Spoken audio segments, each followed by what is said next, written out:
En muchas ciudades y bosques hay marcas de color en los árboles que parecen extrañas para un espectador que no las conoce.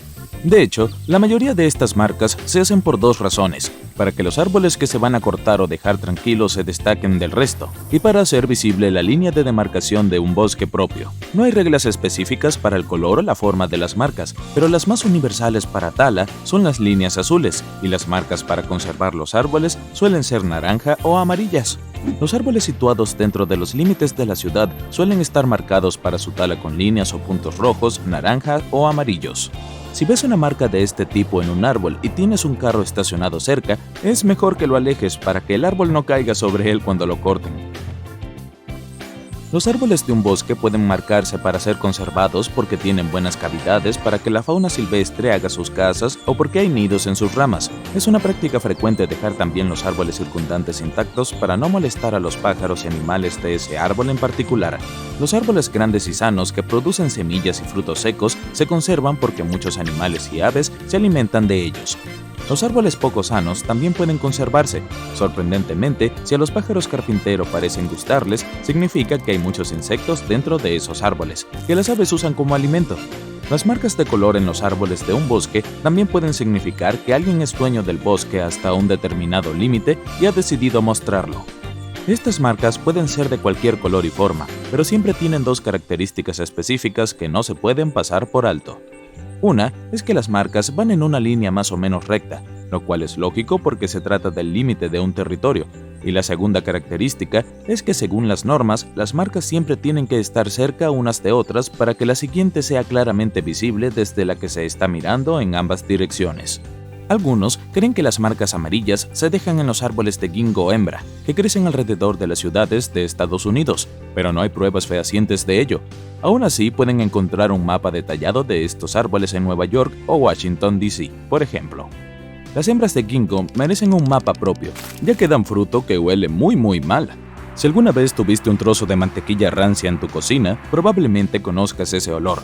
Estos árboles fueron traídos a los Estados Unidos en los siglos XVIII y XIX, cuando el impulso de la experimentación y todo lo exótico era muy fuerte.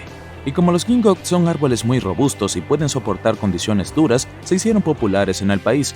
Muchas ciudades los plantaron con fines decorativos, pero por desgracia, muchos resultaron ser hembras. Para evitar que los árboles llevaran su desagradable olor a las ciudades, se rociaron con una solución especial que impide que den frutos.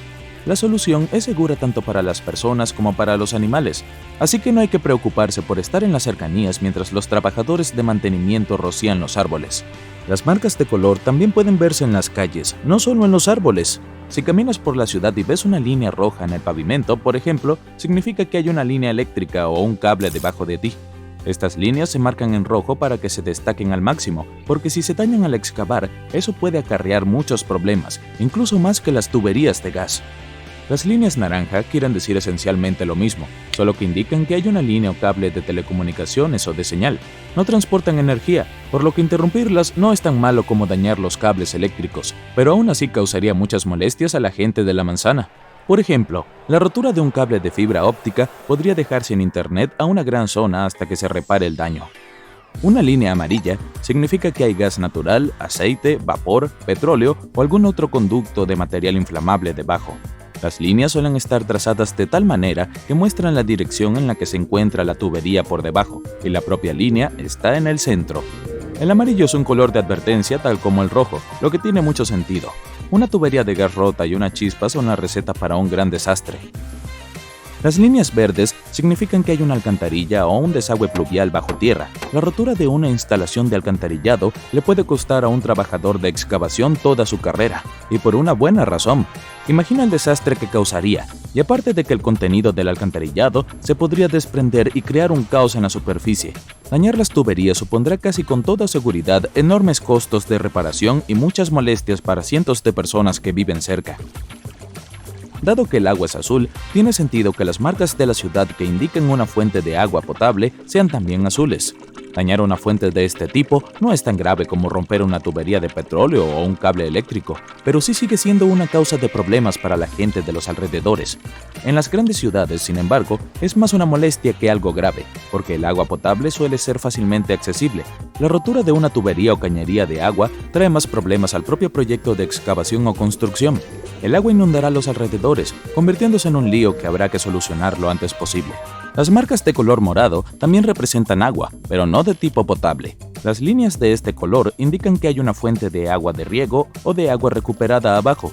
Este tipo de agua se extrae del chorro de arena o del lavado a presión y normalmente se usa después para fines industriales o de jardinería. No es para beber, pero los resultados de romper una tubería que lleva esta agua son prácticamente los mismos que con el agua potable. El desorden será más que real. Las marcas rosas en el suelo las dejan los topógrafos. Cuando hay una discusión legal sobre los límites de una propiedad, por ejemplo, un topógrafo independiente dejará líneas rosa en el suelo para marcar los límites. También pueden dejarse en las obras de construcción por la misma razón. Las líneas blancas, los puntos y las cruces marcan el territorio para las rutas o límites de excavación propuestos. Significa que pronto se excavará dentro de esas instalaciones. Las marcas blancas suelen indicar el lugar exacto en el que debe realizarse la excavación. Son el primer paso antes de que se pueda empezar cualquier trabajo real. Más tarde, los trabajadores de mantenimiento de la ciudad averiguarán si hay alguna instalación debajo de ese lugar que deba evitarse. Si no hay ninguna o si no hay conflicto entre la excavación y las instalaciones subterráneas, hablaremos más sobre esto después, la excavación puede comenzar. Las marcas de la ciudad también pueden dibujarse no como líneas, sino con otras formas. Por ejemplo, puedes ver una forma de H en el suelo. Las dos líneas paralelas indican los bordes de la tubería o el cable que hay debajo, mientras que la línea central que las une está ahí para facilitar la medición del ancho. También puede aparecer el nombre de la empresa que instaló la tubería o el cable junto a la forma de H. La forma de diamante es otra marca frecuente en el suelo. Puede tener o no dos líneas paralelas que marcan los bordes del conducto que hay debajo, mientras que la propia forma de diamante indica el tamaño aproximado de lo que hay bajo tus pies. Algunas marcas parecen más bien grafitis con muchos símbolos y letras crípticas, pero suelen ser abreviaturas y señales para los trabajadores de mantenimiento o de la construcción de la ciudad. Por ejemplo, puedes ver una cruz o un cuadrado blanco dibujado en el suelo para marcar un lugar de excavación propuesto. Los trabajadores suelen escribir un NO, seguido del nombre abreviado de la instalación debajo. Podrías pensar que significa que no se debe hacer excavaciones aquí, pero es exactamente lo contrario. NO significa que no hay conflicto entre las líneas eléctricas, las tuberías o cualquier otra instalación enterrada debajo y el plan de excavación propuesto. Las abreviaturas también se escriben en el color de la instalación que designan.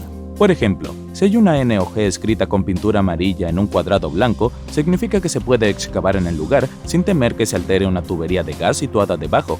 De ahí la G. Y si hay un cable de telecomunicaciones debajo, los servicios municipales suelen dibujar un NO de color naranja y a continuación el nombre abreviado de la empresa que ha tendido el cable. Otra forma de decir lo mismo es dibujar un tipo de instalación abreviado y tacharlo. Una G amarilla, a veces en un círculo, significa que hay una tubería de gas debajo y si está tachada, no hay que preocuparse por excavar en esta zona, no se dañarán las tuberías de gas.